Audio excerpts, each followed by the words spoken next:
네, 이 이야기는 김영석 전 통일부 차관과 함께 알아보겠습니다. 어서 오세요. 네, 안녕하십니까. 네, 반갑습니다. 네. 지금 김정은 위원장의 건강 이상설 정말 여러 얘기가 나오고 있습니다.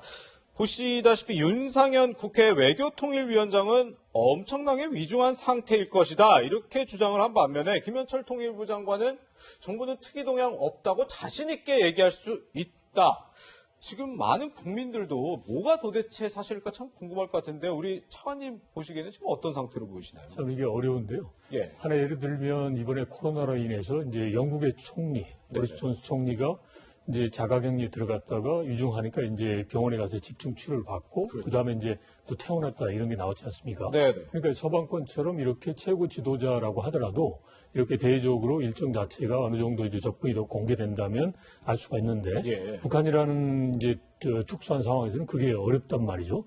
그러니까 북한의 최고 지도자의 신변 이상과 관련된 상황은 정말 최측근이 아니면은 알 수가 없는 상황이에요. 예. 그러니까 이제 정보 당국에서 본다면 이제 여러 가지로 이제 정보를 수집하는데 최측근으로부터 정보를 입수하지 못하면 그걸 이제 다른 전문 용어로 이제 휴민트라고 합니다만은 네네. 휴민트가 없는 상황에서는 결국은 이제 기술 정보 예를 들어서 뭐 이제 인공위성이라든지 여러 가지 이제 다른 여러 가지 감청의 방법이라든지 또는 이제 주변 정황을 보고 이제 판단하는 건데 이제 그렇다 보니까 지금 이제 윤상현 위원장께서 이야기하시는 위중설에서부터 네. 그 통일부 김현철 장관이 이제 말씀하시는 이제 특이동향이 없다 또는 이제 건강하다 이렇게 이제 엇갈리는 거죠. 그래서 지금 현재로서 보면 예.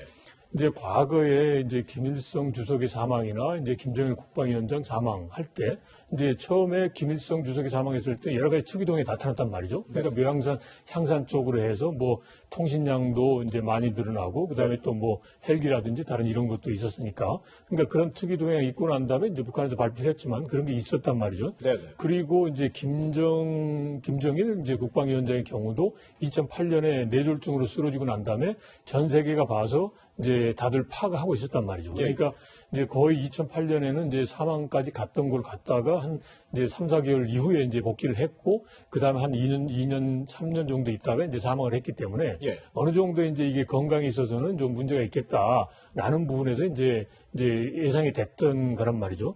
그런데 지금 현재 김정은 위원장 같은 경우는 비록 이제 170cm에 뭐 100kg에서 130이라는 이야기도 나오지만 네네. 이제 젊은 나이지만 이제 너무 비대하다 보니까 그런 가운데서 뭔가 이상이 있는 거 아니냐라고는 이제 해석은 할 수는 있는데 네. 현재까지 보면 이제 최근에 4월 11일 날 했던 거 이걸 보면 이제 갑작스럽게 이렇게 신변에 이상이 있었을까 이제 그렇게 보기에는 가능성이 전혀 없는 건 아닌데 보기에는 조금은 좀 가능성이 낮는 거 아니냐. 이제 거기에다가 플러스해서 뭔가 이제 최고 지도자의 신분에 있어서 좀 뭐 변동이 있을 때는 여러 가지 동향이 있지 않겠습니까? 예를 들어서 이제 그 지도층 내에서의 그런 움직임이라든지 다른. 근데 그게 없다. 그리고 또 공개적으로 이야기를 하지 않습니다만은 이제 인공위성이라든지 이걸 통해서 봤더니 이제 원산에 이제 체류하고 있는 것 같다라는 거 보니까 네네. 이제 지금 현재로서 보면 아무래도 이제 제한적이지만 그런 아주 위중한 상황 쪽으로 이제 무게 중심이 쏠리는 것보다는 네네. 이제 어느 정도 이제 공개적으로 이제 행보하기에는 어렵지만 이제 그렇다고 해서 위중한 건 아니고 이제 따라서 이제 어느 정도 좀 본인이 좀 그 일종의 이제 컨디션이 정상적인 상태는 아닌 거죠. 아주 네. 위중한 건 아니지만 예. 네. 그래서 또는 이제 주변의 상황이 뭐 이제 그런 이제 정상적인 활동을 하기 어려운 상황이어서 지금 현재 보름 이상 이제 나타나지 않고 있다라고 보는 게 이제 지금 현재로서는 가장 이제 그럴 듯한 이제 좀 이제 추론이라고 그럴까요? 이제 좀 이제 현상 분석이다라고 볼 수 있겠습니다. 네, 지금 말씀하신 것처럼 김정은 위원장이 지난 11일 이후 보름 넘게 지금 모습을 드러내지 않고 있는데 일각에서는 지금 퍼지고 있는 이런 건강 네. 이상설을 불식시키기 위해서라도 주말쯤에는 공개 행보에 나설 것이다 이런 분석도 있었는데 그렇지 않았거든요. 네. 이건 어떻게 해석해야 할까요? 이거는 예를 들어서 이제 김정은 위원장 입장에서 보면 네. 전 세계적으로 이제 본인의 건강 이상설에서 나오니까 나는 이거 아니야 이렇게 하는 것보다는 아, 예. 본인의 그런 이제 북한을 전체적으로 통치하는 그런 차원에서 필요할 때 나온다라고 볼 수 있습니다. 그러니까 예. 이제 국제사회가 이렇게 막 요란스럽게 하니까 이제 자기의 존재를 보여주기 위한 그런 차원에서 이제 이걸 다루는 것보다는 예. 일단은 이제 본인이 기본적으로 작년에 이제 노동당 이제 중앙위 전원회의를 하면서 올해 자력 경쟁을 통해서 정면 돌파를 하자 그러면서 정말 국제사회 제재가 있고 또 코로나라고 하는 큰 이제 어려움이 이제 부닥친 상황에서 네. 뭔가 북한에서 나름대로는 이제 경제 건설을 하기 위해서 이제 노력을 하고 있는 상황이기 때문에 아마도 제가 보기에는 이제 원산이라는 지역이 이제 원래는 이제 태양절을 기점으로 해서 네네. 이제 그 완공하는 걸 목표로 했거든요. 예. 네. 그러니까 그걸 생각해서 이제 원산 쪽으로 가서 있었지 않나 싶어요. 그러니까 네. 즉 뭐냐면 이제 경제 건설이라고 하는 본인 생각하기에 북한이 오래 가야 할 방향에 대해서 적극적으로 하는 입장이기 때문에 네. 이제 대외적으로 해서 뭐 이렇게 한 보름 이상 안 나왔다고 해서 나온다? 그것보다는 이제 대내적으로 이제 본인이 생각하는 방향으로 움직여야 될 때 나오지 않는가 싶습니다. 그래서 지금 현재로서 보면 이제 경제적인 면에 있어서 이제 특별하게 네네. 뭘 이제 내세워서 할 게 있는 것도 아니란 말이죠. 그래서 네. 지금 현재로서는 이제 그것보다는 이제 예를 들어서 만약에 이렇게 자꾸 이제 외신에서 보도가 나오면 북한 내부에도 이런 외신 자체가 퍼진단 말이죠. 네네. 그러면 이제 북한에 이제 소위 그 지도층이 있을 텐데 이제 그쪽에서 무언가 종효가 있을 수 있어요. 예. 그러니까 모든 사람이 지금 이제 지도층을 북한에서 한 이제 300만 정도로 이제 볼 수 있단 말이죠. 네. 근데 그 사람들이 다 김정은 위원장의 동정을 다 이제 공유하고 있는 거 아니란 말이죠. 내부 이제 극소수만 할 텐데 네. 이게 이제 꼬리를 물고서 이상하게 이제 북한의 소위 그 김정은 위원장의 이제 철저한 이제 지지층이겠죠. 예. 그런 지도층 내에서의 그런 동요가 있다 그러면 이제 나타날 수 있겠죠. 이렇게 동요하지 말고 이제 평소 하던 대로 해라 이런 차원에서. 그래서 그런 차원에서 본다면 비록 이제 밖에서 이렇게 여러 가지 이야기는 있지만 그걸 불식시키기 위해서 김정은 위원장이 나온다.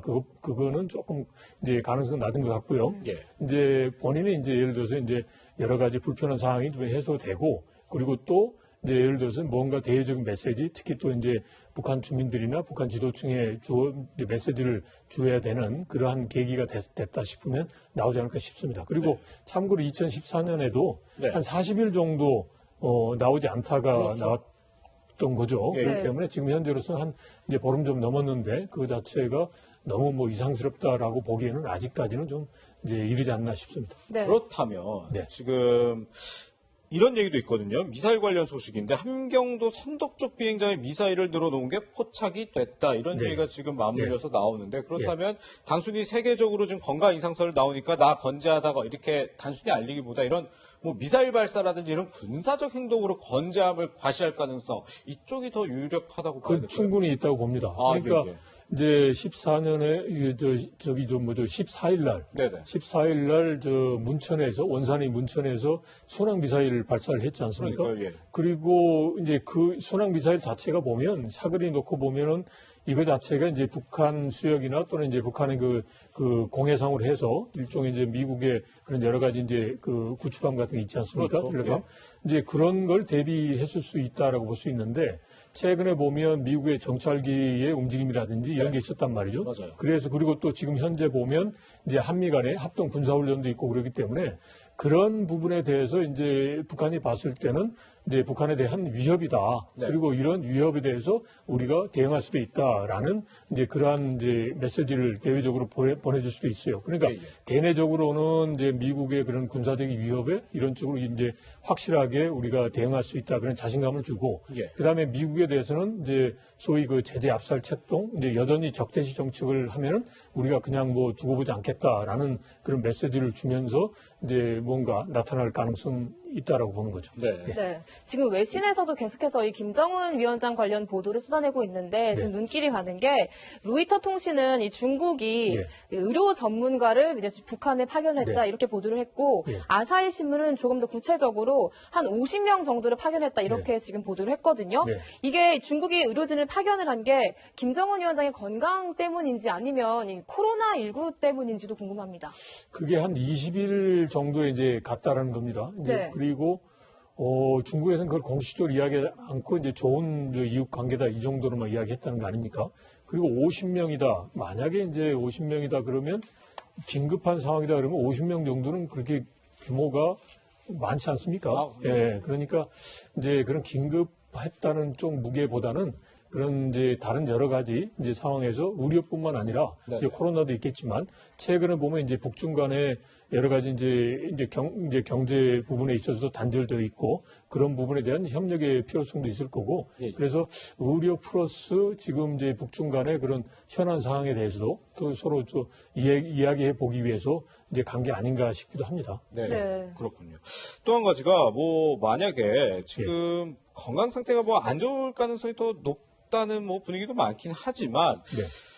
이 김정은 위원장 이후에 대한 얘기도 많이 나오니까. 네, 네, 네. 근데 최근에 뭐 초반에는 김여정 부부장 얘기가 나오더니 요새는 김평일 전 주체코 북한 대사 주목하는 얘기가 많이 나오더라고. 이건 네. 좀 어떻게 분석하시나요? 참 그런 언급을 하는 거는 아직은 좀 시기상조인데요. 왜냐하면 예. 지금 이제 김정은 위원장의 입장에서 본다면, 그러니까 이제 북한의 입장에서 본다면, 이제 우리 국제사회가 봤을 때 북한이 국제사회에 대한 두려움을 갖지 않고 이제 국제사회와 협력하는 네네. 그런 변화하고 개방하는 쪽으로 이제 올 수 있도록 이제 환경을 조성할 필요가 있습니다. 예. 그런데 자꾸 이제 김정은 위원장이 이제 나타나지 않은 걸 가지고 위중설, 신변 이상설, 그리고 뭐 후계자까지 한다 그러면, 네네. 그러면 이제 북한의 입장에서 보면, 이런 국제사회가 북한에 대해서 이렇게 자꾸 이렇게 뭐 소위 대화하자 그러지만 내심은 이거구나라고 해서 위축될 수가 있어요. 네. 그래서 저희가 이런 부분은 정말 팩트 입각해서 좀 전략적으로 할 필요가 있다는 것을 말씀드리고요. 네. 그다음에 이제 그걸 전제로 이제 하고 그다음에 이제 두 번째로 이제 북한의 이제 그런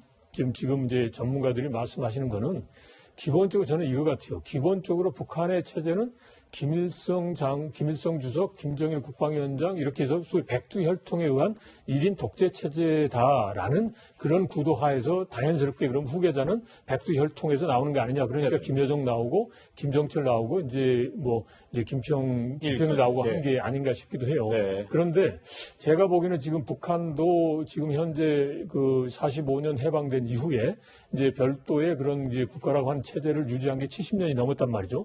그리고 세대도 교체가 됐어요. 그러니까 항일 그런 거 빨치산 세대에서 벌써 2대 김정 같은 거 3세대, 3대입니다. 3대. 그렇죠, 예. 그러니까 그 3대가 1대하고 같은 그러한 그 멘탈리티, 사고방식을 갖고 있지 않단 말이죠. 예. 그렇기 때문에 그런 과거의 일대, 김일성 이제 주석 때 항일 빨치산 시대, 백두산 정기 이렇게 해서 그쪽으로 해서 북한이 다 움직인다라고 하는 거는 조금은 그럴 수도 있겠지만 저는 이제 제 판단은 이제 그것보다는 이제 지금은 시대가 바뀌어서 그런 백두혈통 중심으로만 이제 권력이 이루어진다라는 것보다는 이제 다른 차원에서 이제 어떻게 보면 이제 저 백두혈통이 아닌 다른 이제 차원에서도 이제 변화할 이제 그런 가능성도 있지 않겠느냐라고 조심스럽게 네. 볼 수 있겠습니다. 네, 짧게 하나만 더 여쭤볼게요. 네. 오늘이 딱 그 4.27 판문점 선언 딱 2주년이 되는 그렇죠. 날인데 2년 전과는 다르게 좀 남북 관계가 교착 상태라는 분석이 있거든요. 네. 이번 건강 이상설이 남북 관계에 어떤 영향을 미칠 걸로 보십니까? 이거 건강 이상설이 있으면 남북 관계에서 아무리 이제 해도 뭔가 일을 할 수가 없죠. 왜냐하면 이제 여러 가지 설이 있는데 그 어떻게 제대로 되겠습니까? 그래서 네. 바로 이런 부분에 대해서는 이제 일단은 이제 북한에서 특히 이제 김정은 위원장 쪽에서 이제 이걸 정리해줄 그런 필요가 있습니다. 네. 왜냐하면 네. 본인들이 이제 국제사회하고 협력해서 경제 건설을 하고자 한다. 그러면 네. 이런 이상설을 계속 이제 중복시키는 것은 북한에게 도움이 되지 않는다는 거죠. 네, 그렇군요. 네. 이렇게 보름 넘은 잠행으로 의혹이 증폭되고 있는 김정은 위원장 관련 소식까지 다뤄봤습니다. 차관님과 여기서 인사드리겠습니다. 고맙습니다. 네, 고맙습니다.